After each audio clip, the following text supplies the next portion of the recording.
Hey guys, I'm going to be walking through Philippians 2:12 through 16.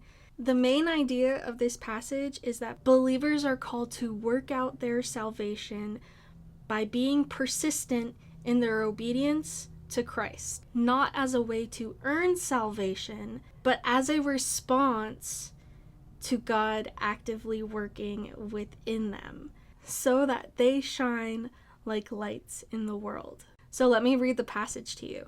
So then, my beloved, just as you have always obeyed, not as in my presence only, but now much more in my absence, work out your own salvation with fear and trembling, for it is God who is at work with you, both to will and to work for his good pleasure. Do all things without grumbling or disputing, so that you will prove yourselves to be blameless and innocent, children of God, above reproach, in the midst of a crooked and twisted generation, among whom you shine like lights in the world, holding fast to the word of life. So Paul is actually writing this letter in prison.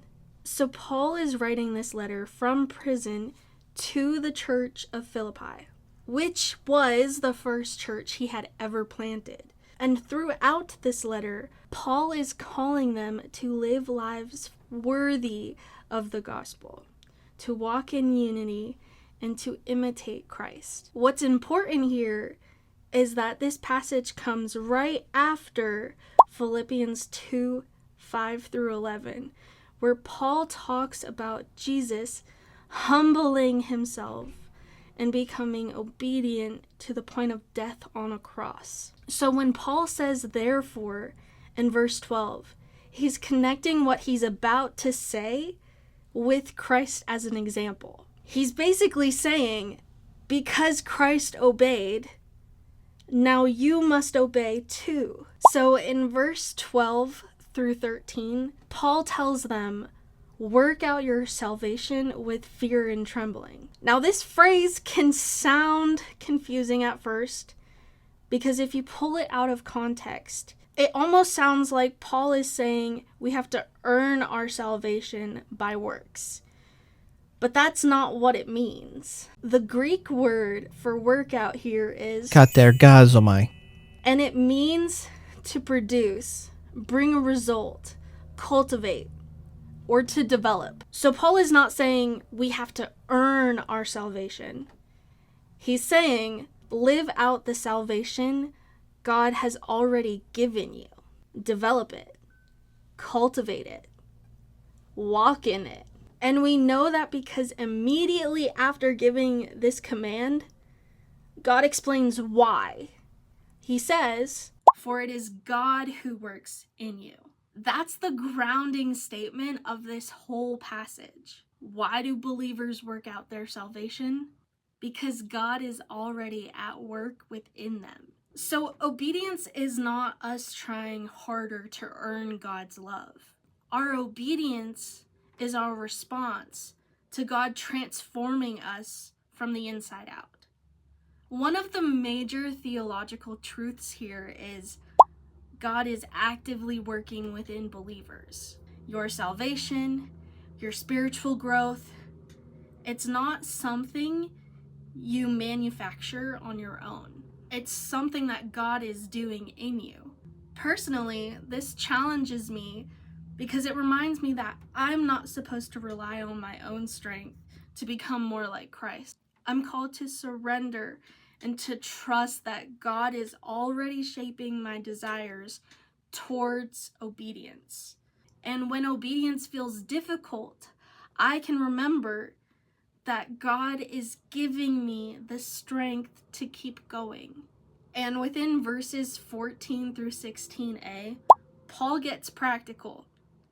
He says, do all things without grumbling or disputing. This is what working out salvation looks like in everyday life. And Paul's language here points back to the Old Testament. The words grumbling and disputing were used to describe Israel in the wilderness when they complained against God's provision.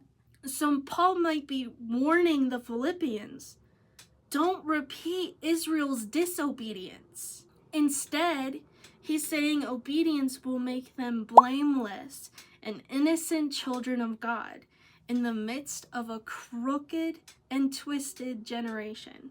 That phrase, crooked and twisted generation, is contrasting the world with the people of God. The world is morally broken, but believers are supposed to live differently. Paul says, when they do, they will shine like lights in the world. In Jewish tradition, the righteous were often compared to lights within darkness. So Paul is saying that believers should be visually different from the world around them. And he says that they do this by holding fast to the word of life, meaning to remain anchored in the word of God. Another theological truth that we see here is believers are called to live set apart from the world. There should be a visual difference between those who belong to Christ and those who do not. And honestly, this part really convicts me. It makes me ask, do my actions, attitude, or the words that I say actually reflect Christ? Because the truth is, our lives reflect this transformation or it doesn't. If we claim to belong to Christ, there should be evidence of his work within our lives. And within verses 16b through 16c, Paul closes this section by saying, so that in the day of Christ, I may be proud that I did not run in vain or labor in vain. So within this section, Paul is saying that their faithfulness will prove that his ministry among them was fruitful, that their perseverance would be evidence that his labor was not wasted. This shows us how deeply Paul cared about their spiritual maturity. He didn't just want them to profess faith. He wanted them to persevere in faithful obedience. So to summarize this passage, God is actively working within believers, challenging our desires and obedience to his will. Believers are called to live set apart from the world and to shine like lights in darkness.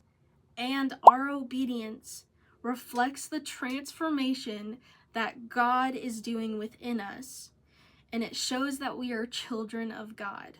So the heart of Paul's message here is to work out our salvation, not to earn God's favor, but because God is already at work within you. And as he transforms you, your life should shine in a way that points people to Christ.